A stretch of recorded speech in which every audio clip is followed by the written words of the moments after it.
My dad has been gone almost 55 years, but I think of him almost every day. He was born on January 29th in 1905. He was born in the same log cabin where his dad was born, and in the cabin that was constructed in 1870 by his grandfather Swan Johnson on the homestead in Clam Lake Township. The picture of the house shows Swan and Petronella along with Jelmer and Pasty. Herbie is being held and Harold is in the picture. He went to school at Stone Ledge Lake. He missed quite a bit of school because the family was quarantined for polio. He always said he finished the 5th grade, but I think he finished the 6th grade. He grew up on the farm where the El Dorado is now with his brothers Harold, George, and Bursell. Elsbury was born later. He was confirmed in the Swedish Lutheran Church.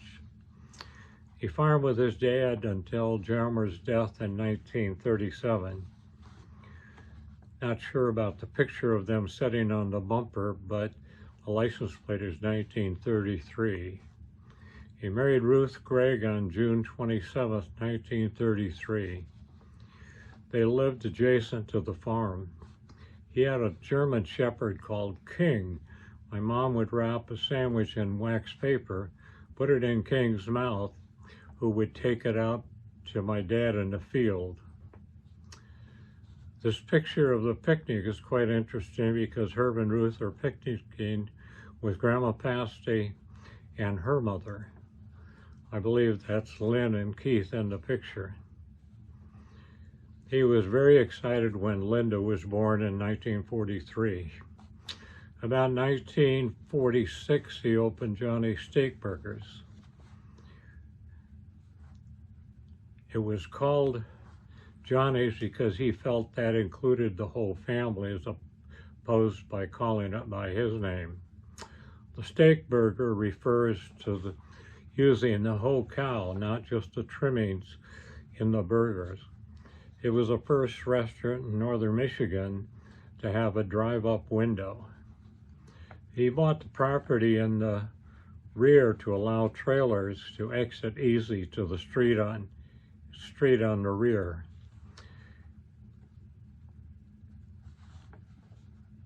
He used the Model T in parades. On the back of the Model T it said, "The coldest spot in the nation," which was true at the time.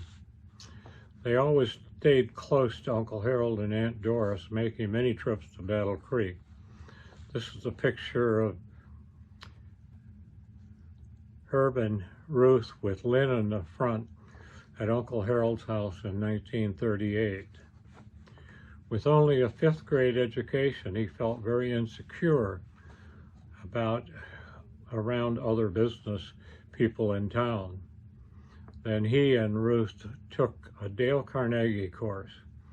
After that course, he became very active in the community, the Elks, Lions, and other organizations.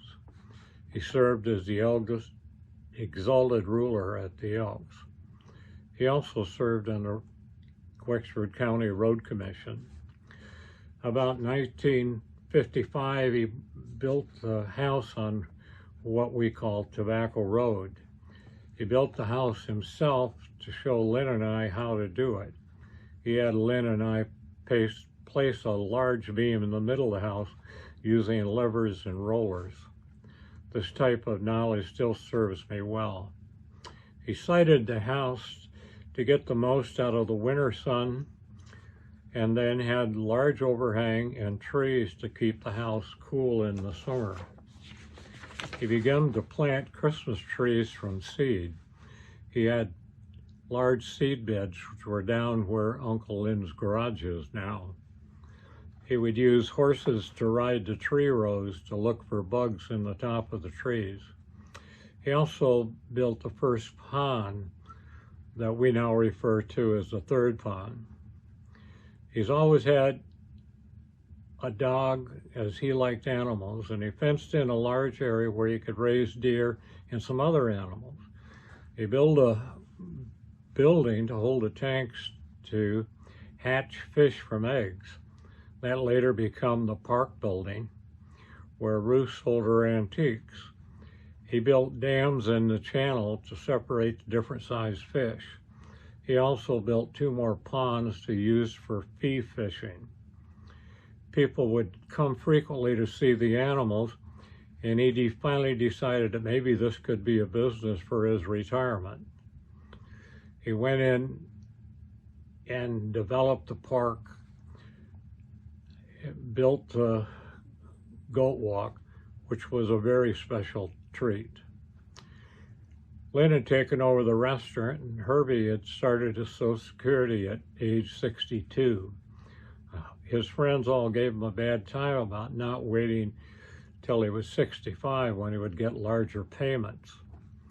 Of course, he died when he was 64. He used to come and visit us in California using what he called his LBJ checks.